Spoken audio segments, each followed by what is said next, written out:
वासना, क्रोध और लालच सर्वनाश का कारण है, नरक का द्वार है। जिस भी मनुष्य में ये तीन अवगुण होते हैं वो हमेशा दूसरों को दुख पहुंचाकर अपने ही सुख और स्वार्थ की पूर्ति करता रहता है।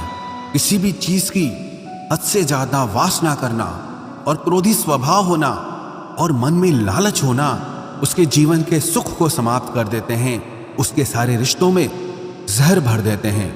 इन्हें नरक का द्वार इसीलिए कहा गया है क्योंकि जिस इंसान में अत्यधिक क्रोध है, लालच है, वासना है, उसका पूरा जीवन जहर से भर जाता है। उसको मरने के बाद नहीं, जीते जी यहीं पर नरक का दर्शन होता है। सब भगवान एक ही हैं, कोई छोटा बड़ा नहीं है। सब एक परब्रह्म परमात्मा के अलग अलग रूप और नाम हैं। श्री कृष्ण ने गीता के 10वें अध्याय विभूति योग में बताया है कि जितने भी जगत के देवी देवता हैं वो सब मेरी ही विभूति है। मैं ही शिव हूं, मैं ही इंद्र हूं, मैं ही यक्षराज कुबेर भी हूं, मैं ही अग्निदेव हूं, देवताओं के गुरु बृहस्पति भी मैं हूं, समुद्र भी मैं ही हूं, अक्षरों में ओम भी मैं ही हूं, काल का महाकाल भी मैं ही हूं, सारे जगत का नाश, उत्पत्ति और पालन करने वाला भी मैं ही हूं।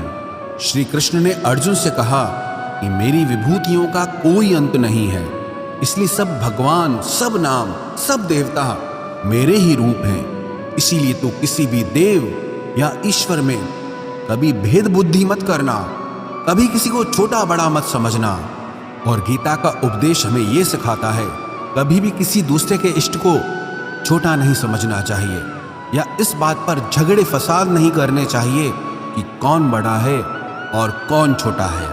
सुख की इच्छा ही आखिर में हमारे दुखों का कारण बनती है। श्री कृष्ण ने अर्जुन से कहा कि मनुष्य जितना सुखों की लालसा और इच्छा करता है उतना ही उसकी इंद्रियां सुख भोग में आसक्त हो जाती है, उतना ही इंसान का मन संसार के सुख और आकर्षण का गुलाम बन जाता है। और जितना सुख के पीछे भागेगा उतना ही उसे दुख के अनुभव से भी गुजरना पड़ेगा, क्योंकि ये संसार का नियम ही है। जो चीजें शुरू में मन को बहुत आकर्षित करती हैं बाद में बहुत दुख देती हैं, और जो चीजें शुरू में मुश्किल लगती हैं, कठिन लगती हैं, बाद में हमें बहुत काम आती हैं।